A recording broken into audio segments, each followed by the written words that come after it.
From Lighthouse Reports, this is Backlight.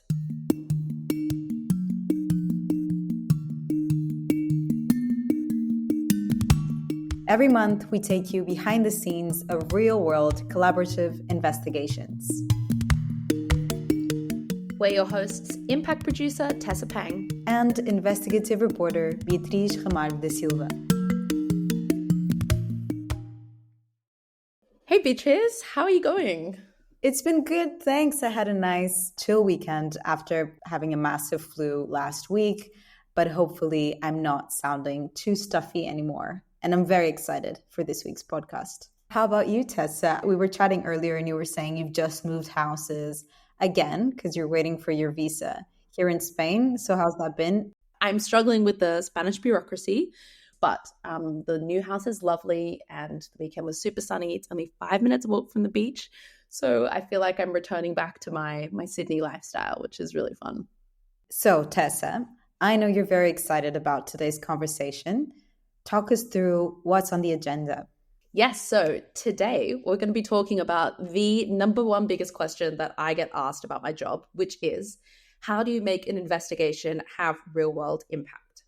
And actually this month is the perfect time to be talking about this. Yeah. Because we're all very excited that one of our recent investigations at Lighthouse has had a really, really significant impact in the UK. Yeah, so I'm going to try to explain it really quickly because we'll hear a bit more about it from our guests. But basically, Afghan commando soldiers who protected and worked with British soldiers and were actually paid by the UK government were basically denied safety in the UK after the fall of Kabul. And together with The Independent and Sky News, we investigated what happened to these Afghans who served in the UK-funded Special Forces units, known as the Triples.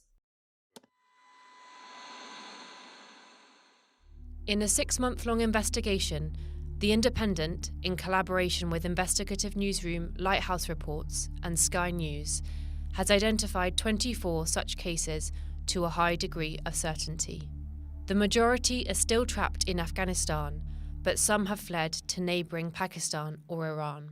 The short of it is, what we ended up exposing was the crucial evidence that led to the British government completely changing course and announcing they would independently review hundreds of previously rejected applications for these Afghans.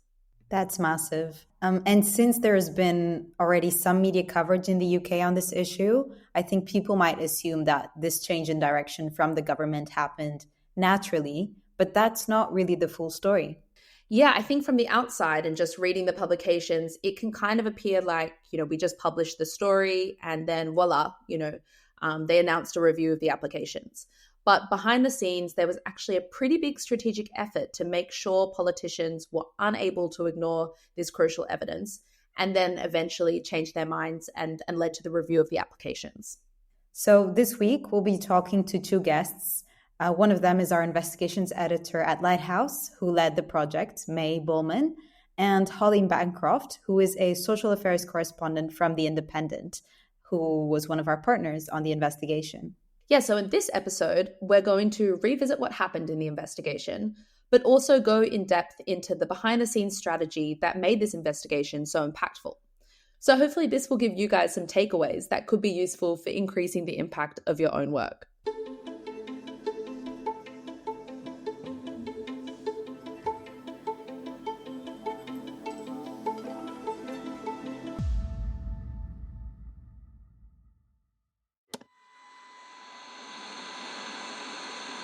And these conversations kind of started at quite an early stage. Like, it wasn't just a case of us extrapolating information from these sources. Obviously that was happening and they were providing a lot of information. But as well as that, we were kind of, helping them with the evidence we were gathering. Kind of political impact we had off the back of our original investigation was a letter that the Labour's Shadow Defence Secretary wrote to the Ministry of Defence.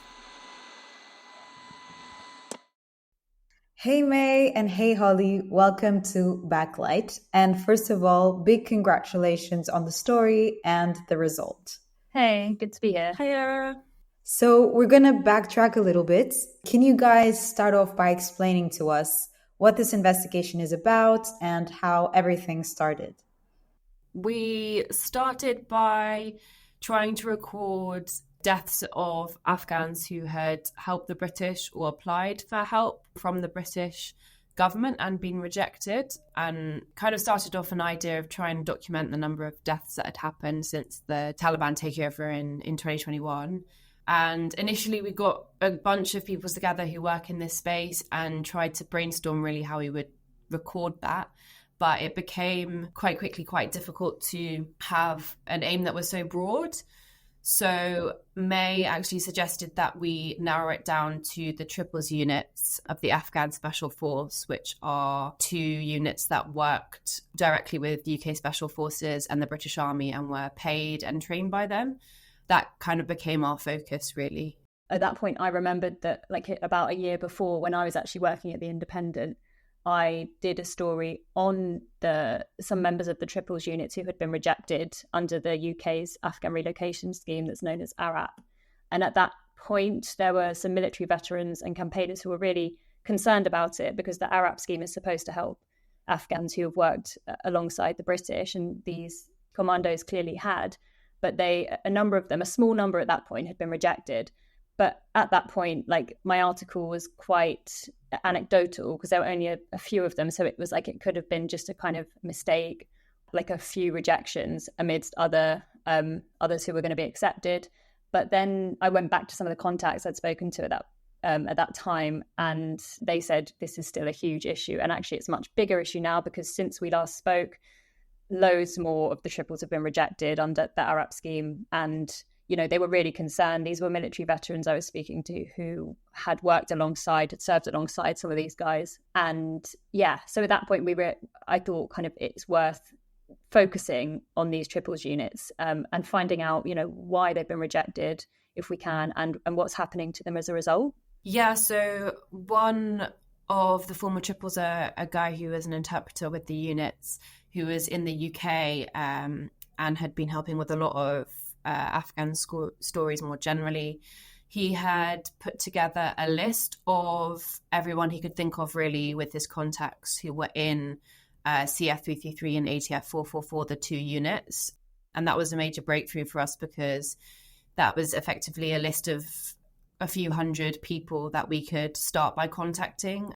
So after you realized that these rejections were kind of systematic, and you finally got to that breakthrough moment of obtaining that list of contacts and information, so how did you then go from that list to collecting enough evidence to prove that these triples warranted a visa in the UK? Good question. So yeah, I mean, as Holly was just saying, we discovered very early on that verifying deaths and kind of being able to record deaths or cases of harm was challenging, and verify reports of harm of these triples. So obviously we were going down these lists, contacting them. Some of them wouldn't respond. Some of them, their phones weren't working or they didn't have internet. But quite a number of them were responding and saying, yes, I'm in Afghanistan. I've been rejected under the ARAP scheme. And a number of them were saying, I've been detained by the Taliban, or I'm being threatened by the Taliban, or my fellow triple has been detained, or sometimes even some of them were saying that their friends have been murdered.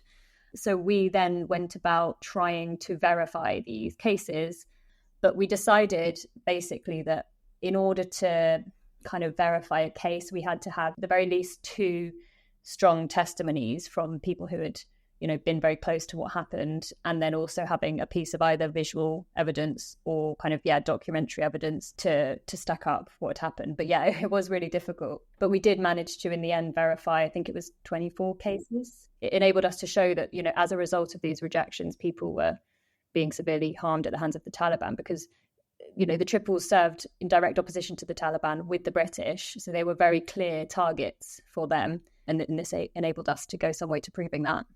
There was also a narrative put out by the Taliban after the takeover that, the idea of amnesty, people would be given an amnesty. And so documenting the fact that they were and still are systemically hunting former government employees, former army employees, I think was really important, really, to show that not all aspects of the new Taliban regime are following this so-called amnesty, really. Right. And it's interesting to hear how you collected and verified the evidence of the harm of the people who had stayed in Afghanistan after the UK failed to relocate them. But how did you then kind of link that to the government and put pressure on the UK to reconsider those applications?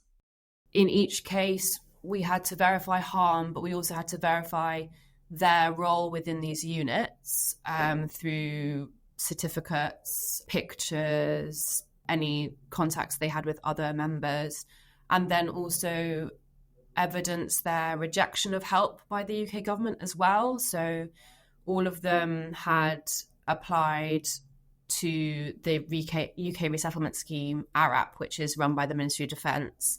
And so we were looking for cases where their Ministry of Defence application had been rejected or it hadn't been answered as well, to prove that the British government had left them behind in a formal sense, if that made sense, as well as them being harmed by the Taliban. They had also been rejected for help. Yeah, and just to add to that, the other thing we had to also prove is like the closeness of the relationship between the Triples and the UK, because that was like the criteria under the relocation scheme, that they had to have worked for, with, or like alongside or in partnership with the British. So one thing that we were hearing early on from like military sources was that these Triples were paid monthly salaries by the British government, and that was really difficult to prove because there was no kind of trail of that. There was no kind of documentary evidence, at least initially. But Lighthouse colleague Monica, who's an OSINT reporter, she did some really good work at digging out. Sorry, what does OSINT stand for? It's open source intelligence. So, being able to dig into publicly available material, but to find stuff that is very difficult to find on the internet. So yeah, Monica went about trying to track down and kind of dig out old kind of army reports and things like that, which went into some detail about the two Triples units and how closely they worked with the British. And a couple of them did mention pay. So that was really helpful. And then we did manage to get a pay slip from one of the Triples, actually through a lawyer, which showed, it was a British pay slip, which showed that that person had been, paid a monthly salary by the British. And then the other thing to mention here is the importance of our sources within the Ministry of Defence and former military personnel who had worked alongside the Triples, who were telling us that they were paid by them, that they worked super closely with them, that they were based in the same camps, that, they were good friends with them. They were like brothers. They served shoulder to shoulder. Right. So, May, I remember you mentioning while you were reporting on the story that even the campaigners that you were talking to who were kind of advocating for the British government to support the Triples didn't even seem sure that the government would move on this issue. And even though they were really passionate about it, they kind of felt that the government had very much left these people behind. Why did you keep pursuing this investigation then?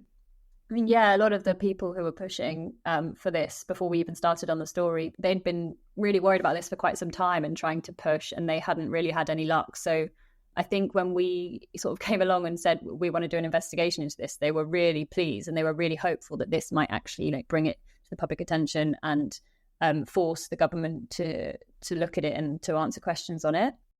I guess usually or many times the way that our investigations at Lighthouse work is that all cross-border media partners will work together and then we publish sort of a big story. Can you guys explain a bit about why and how this one was different?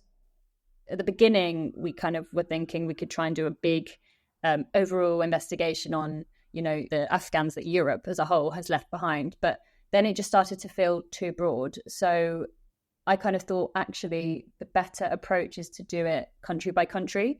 And so we've, as well as this investigation, which is the latest in the series, we've done one on France, Germany, and the Netherlands, specific for each one, looking at specific cohorts of Afghans who worked really closely with that country, but have been left behind, and looking at the harm that they're facing as a result.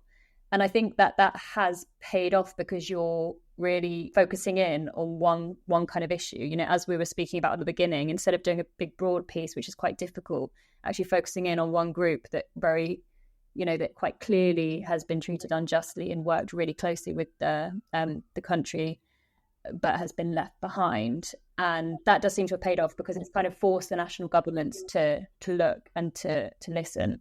Yeah, so May, I guess what you're saying is that the planning for impact, which is, I guess, holding each national government accountable for the Afghans that they had left behind, I guess started far before the publication. And I think This is one of the common misconceptions about impact work in general, is that it's essentially just outreach to the right people post-publication.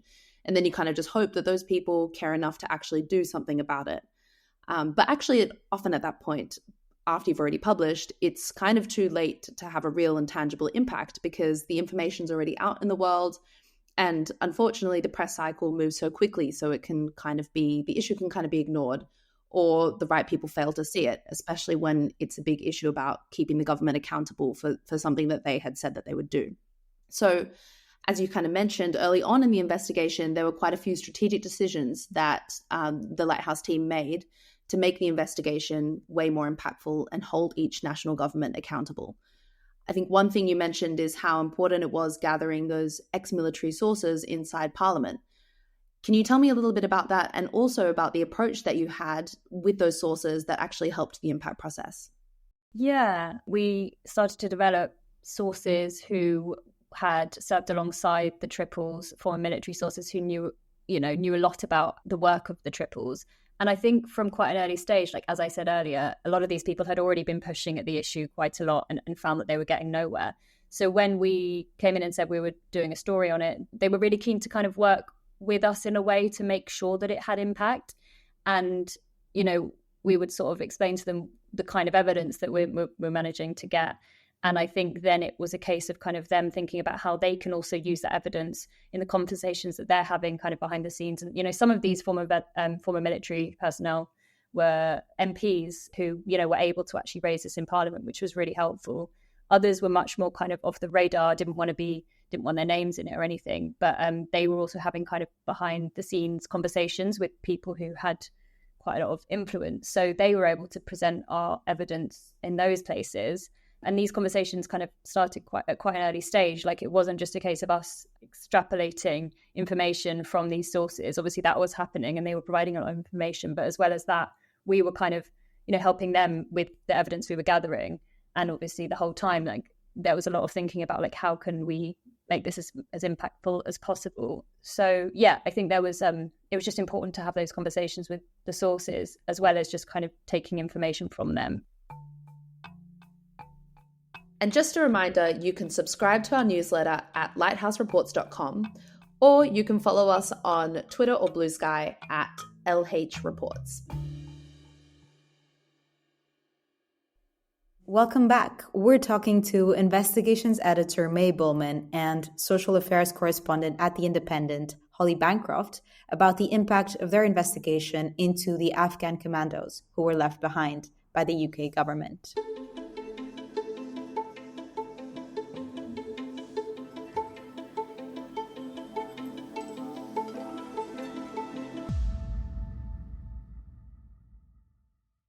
So can you tell me a little bit about what happened then in Parliament after publication? The first kind of political impact we had off the back of our original investigation was a letter that the Labour's Shadow Defence Secretary wrote to the Ministry of Defence on a number of Afghan refugee issues, but raising the cases of the Afghan Special Forces. May, Fahim and I worked on a number of case studies, and one of them was of a former Afghan Special Forces soldier, a female member of the Triples. And so we did a story on her case, and that was raised by an SNP MP actually in Parliament with the Immigration Minister, who is in the Home Office Department. And then things kind of really kicked off when the BBC Newsnight did a version of the Triple story. This is BBC's Joe Inwood reporting on the issue on Newsnight.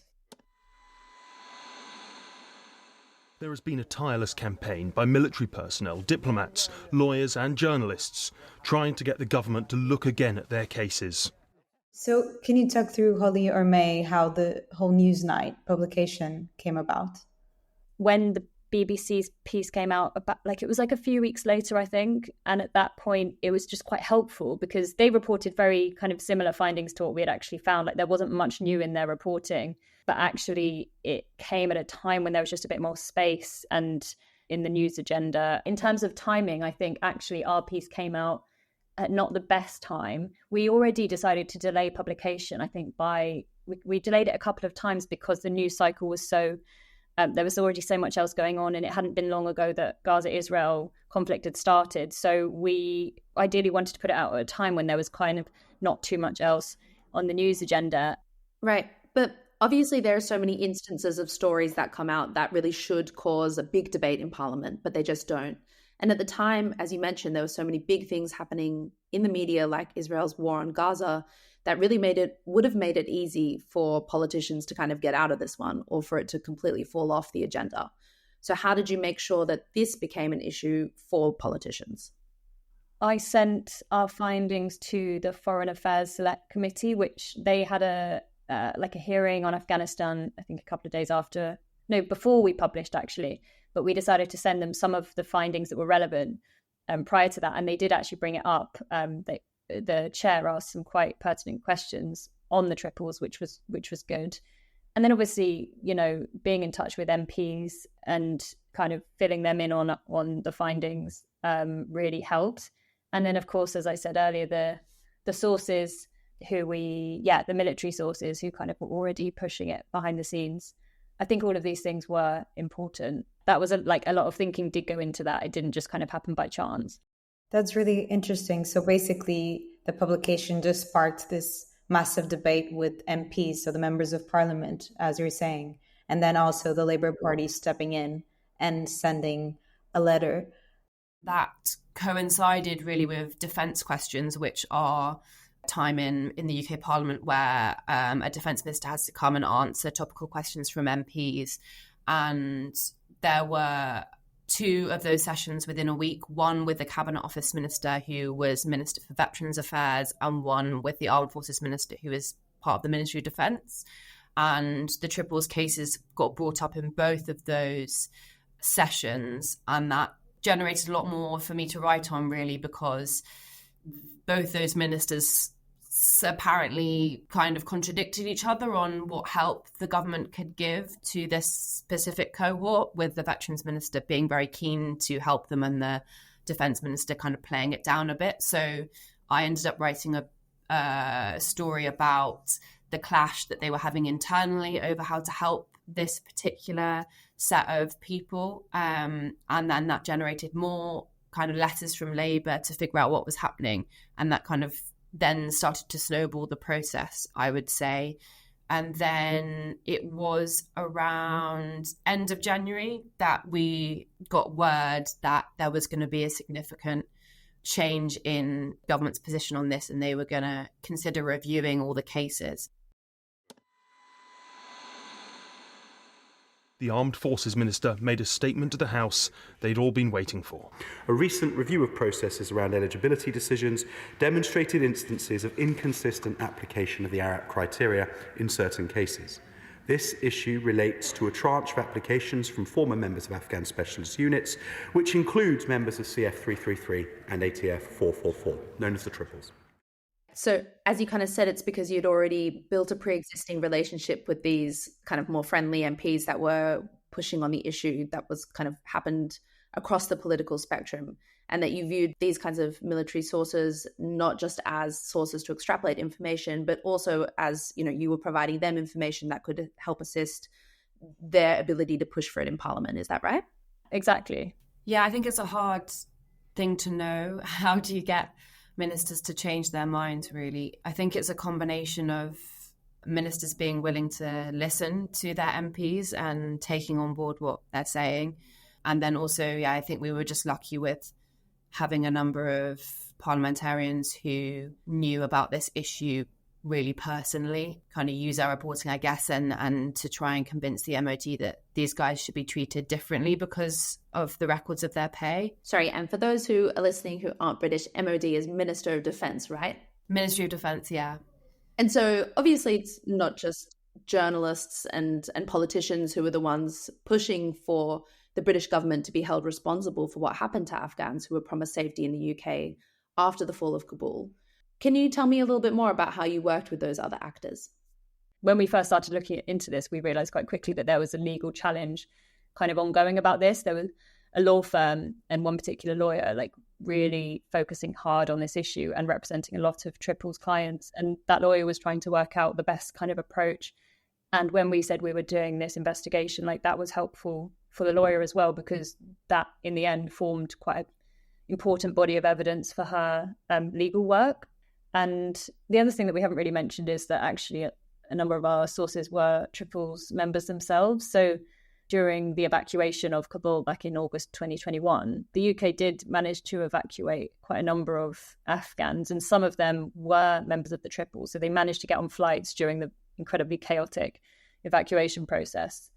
So a number of them are in the UK now, and they were very helpful because they were still in touch with a lot of their former colleagues back in Afghanistan. I mean, for those, it's really tough for them because they're constantly, in touch on WhatsApp with people that the Afghans, the other Afghans that they worked with, who are in these really dire situations. So I think there's a feeling of guilt there.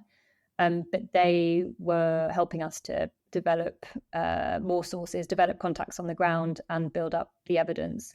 So, there were a lot of different actors involved in this, from MPs to military veterans to campaigners, sort of campaign groups, lawyers, and then, of course, the Afghans themselves and the Triples themselves. And, of course, the Triples as well, who are still in Afghanistan or in neighbouring countries in incredibly dangerous situations. And we had to be really careful there with communicating with them, because even if the Taliban came to their door and looked at their phone, if they were seen to be communicating with a Western journalist, like, that was going to incriminate them and help to prove that they were working with the British. So there was a lot of caution with all that as well, but they were extremely brave to speak to us.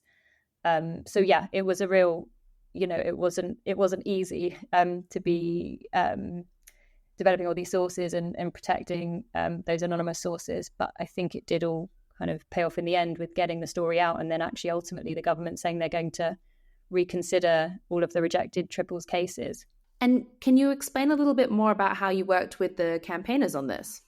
Campaigners were often trying to kind of lobby MPs on this. So, they were able to use some of our evidence to do that as well. And we were just in close communication. And I think that really helped us to build up, enough evidence to make the story really strong, and also to have maximum impact, I think. I think it's interesting how you say that you were in close communication with the campaigners, because I think, and correct me if I'm wrong, but there's a lot of, I guess, debate about the line between advocacy and journalism. And a lot of journalists feel uncomfortable, I guess, communicating with groups like campaigners because they see their role as completely separate. But it seems like here you were able to clearly cut out, I guess, what your role is as journalists, which is for the provision of information, and you guys are searching for that information, and then connect it to the groups around you who could kind of fill the gaps of the kind of advocacy side of things and provide the information to the campaigners, who were then able to maybe be more forceful in pressuring the politicians. Does that sound right? Yeah, I think that's right. And, we didn't start the investigation to have the impact that it's had necessarily. We went into this thinking we just want to get the facts. We want to unearth the facts because it was a very kind of underreported issue. And then I think, our role as journalists is to unearth those facts and then provide them, get them out to as wide an audience as possible. And obviously, if, there are lawyers or whoever pushing on these issues, because often, there's no point in doing a big investigation and putting a lot of resources into it, only for it to kind of be very quickly forgotten about, because that does happen, as I think, Tessa, you mentioned earlier. The news cycle is very quick now these days with online news. So, as an investigative journalist, I always want to make sure that, the findings of our investigations have just get out to as big a number of people as possible. And of course, when you're working on something like this and you're speaking to these Afghan Triples who are in these terrible situations, you do become quite angered by it yourself. I think that's just natural. And so for us, it was also, we did want it to generate change, because it did seem incredibly unjust based on the facts that we were able to dig up. You were quite intentional in the way in which you communicated that to the groups, who then could make sure that had an impact and that that got it over the line. Yeah, precisely. Yeah. Holly, with this sort of consistent effort from all these different groups, what has ultimately been the response from Parliament? So I understand there's now kind of a review happening of all the applications. Yeah, so they're reviewing around 2,000 applications from Afghans who connect to these special units. The hope is that they will finish those reviews by the end of May, I think it is. And hopefully they don't make the same mistakes again. And I think what we were trying to do in the piece was to show that if you're part of CF333 or ATF 444 in certain years, then you are, by your very nature of being part of that organisation, extremely closely linked to the British government and, you know, in my opinion, should qualify for relocation. So it's something to watch, really, is whether those reviews are going to acknowledge that these units, by their very nature, were intrinsically linked with the British effort in Afghanistan. Right. So it seems like while the government is reviewing the cases, the job isn't completely done yet, and that pressure is still needed to make sure that this review is independent and that the visas don't get denied again. Yeah, so that was something I was going to mention as well. I mean, with this, obviously, when they announced the review, it was good news. But as Holly says, like, we don't know yet how what that review is going to look like. And actually, more recently, Lighthouse has worked on another investigation, sort of almost off the back of this, and also a lot of them being rejected on the basis that, so on their rejection letters it stated it was because they didn't work closely or alongside the British, which really doesn't tally up with reality. So we worked with BBC Panorama on kind of a deep dive into what was happening behind those decisions, and it was interesting because essentially we found that UK Special Forces, which is part of the MOD and which was the part of the MOD that the triples were working directly alongside on the ground in Afghanistan, that they actually had veto power over the decisions. So essentially, you know, they were either making the rejection decisions themselves or were kind of okaying the rejection decisions. But actually, based on how the process, as we understand it, the decision-making process works, it looks as though they were deciding to reject them all. Why are all of these former commandos who served alongside the British during night raids and attempts to arrest members of the Taliban? Why is there some kind of motive behind that and a reason for rejecting them all? This is, you know, these questions still remain, and I think there is still space to look into that and try and get those answers to get this investigation out there, and that it is having all these independent follow-up stories, and now Panorama looking at it. So let's just hope that the review process, you know, works properly, and obviously Holly and I will be closely watching that to see how the government is going to kind of conduct it, and it will be interesting to watch what happens next.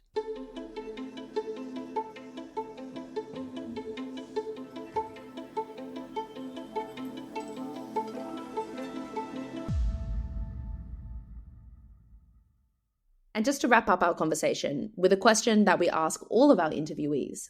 So, with journalists facing threats all over the world, from layoffs to censorship, what's a moment that made you think this is why public interest journalism matters? Good question. I can jump in first. I mean, I think sometimes, this story is an example of it. I would say one thing that really influenced me, and this was a few years ago, was the Windrush scandal in the UK, which basically saw, I won't go into too much detail, but a large number of mainly Caribbean people, mainly older people who've been in the UK for years and years, often since they were small children. It turned out that they weren't being recognised as British citizens, and some of them have been subsequently arrested or even deported as a result. The Home Secretary at the time was forced to resign because it came about that she was essentially misleading MPs or told MPs the wrong thing in relation to the Windrush scandal. And basically it was just an example of how journalism, bit by bit, when you're reporting on an issue, a public interest, you can create real change. And I think journalists, even with the layoffs at the moment and the kind of lack of funding and the difficulties to make money in the industry in terms of the media outlets, because people aren't buying papers so much anymore, it's so important that this kind of investigative and kind of public interest journalism can continue, because actually sometimes that's what is needed to bring about real crucial change. And I do think this triple story is another example of that.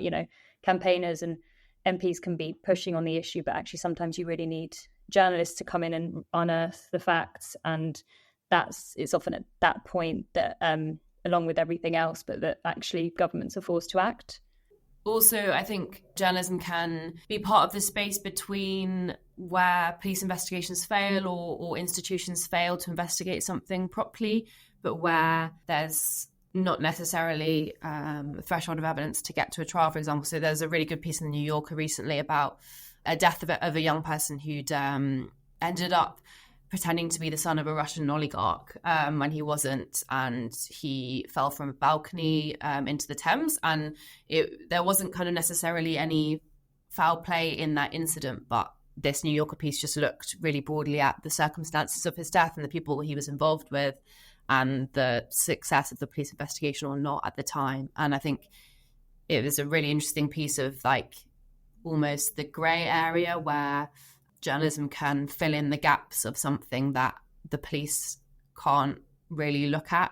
And there wasn't necessarily a big reveal at the end. There wasn't here's all the answers, you know, but it was a piece that really helped uncover a lot of things without necessarily giving us all the answers, which I think is also a good place for journalism to sit in. Like, you can bring up loads of questions about an issue and not necessarily have all the answers to give. I think that's also useful.